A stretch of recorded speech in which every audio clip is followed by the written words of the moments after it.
This channel does not promote any violent, harmful, or illegal activities. All content provided by this channel is meant for an educational purpose only.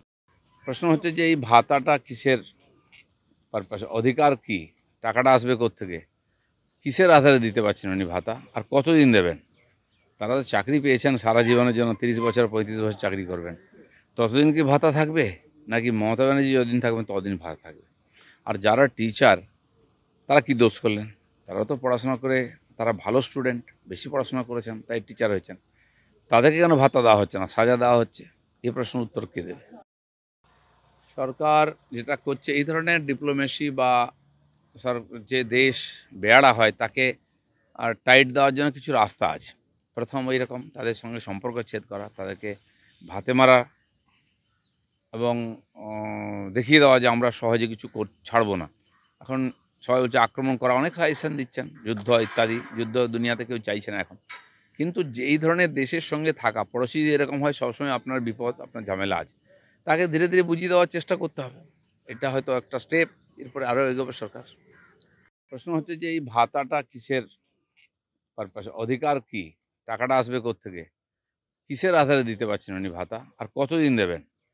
তারা তো চাকরি পেয়েছেন সারা জীবনের জন্য, 30 বছর 35 বছর চাকরি করবেন, ততদিন কি ভাতা থাকবে? নাকি মমতা ব্যানার্জি যতদিন থাকবেন ততদিন ভাতা থাকবে? আর যারা টিচার তারা কি দোষ করলেন? তারাও তো পড়াশোনা করে, তারা ভালো স্টুডেন্ট, বেশি পড়াশোনা করেছেন তাই টিচার হয়েছেন, তাদেরকে কেন ভাতা দেওয়া হচ্ছে না, সাজা দেওয়া হচ্ছে? এই প্রশ্নের উত্তর কে দেবে? বোলপুরে দুষ্কৃতীদের আক্রমণে গুরুতর আহত এবিভিপি দক্ষিণবঙ্গের রাজ্য সম্পাদক অনিরুদ্ধ সরকার। দেখুন, হিংসার পরিবেশ সারা পশ্চিমবাংলায় শুরু হয়ে গেছে।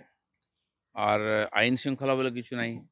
যারা এই ধরনের সমাজবিরোধী দুষ্কৃতী, তাদের মানে ভয় বলে কিছু নেই, কারণ সরকার নিজেকে বাঁচাতে ব্যস্ত, সমাজকে কে বাঁচাবে? সিন্ধু চুক্তি স্থগিত হলে কতটা চাপ সৃষ্টি হবে পাকিস্তানের উপর? সরকার যেটা করছে, এই ধরনের ডিপ্লোমেসি বা যে দেশ বেয়াড়া হয় তাকে আর টাইট দেওয়ার জন্য কিছু রাস্তা আছে। প্রথম এইরকম তাদের সঙ্গে সম্পর্ক ছেদ করা, তাদেরকে ভাতে মারা এবং দেখিয়ে দেওয়া যে আমরা সহজে কিছু ছাড়বো না। এখন সবাই বলছে আক্রমণ করা, অনেক সাজেশন দিচ্ছেন, যুদ্ধ ইত্যাদি। যুদ্ধ দুনিয়াতে কেউ চাইছে না এখন, কিন্তু যে এই ধরনের দেশের সঙ্গে থাকা, পড়োশি এরকম হয় সবসময় আপনার বিপদ, আপনার ঝামেলা আছে, তাকে ধীরে ধীরে বুঝিয়ে দেওয়ার চেষ্টা করতে হবে। এটা হয়তো একটা স্টেপ, এরপরে আরও এগোবে সরকার।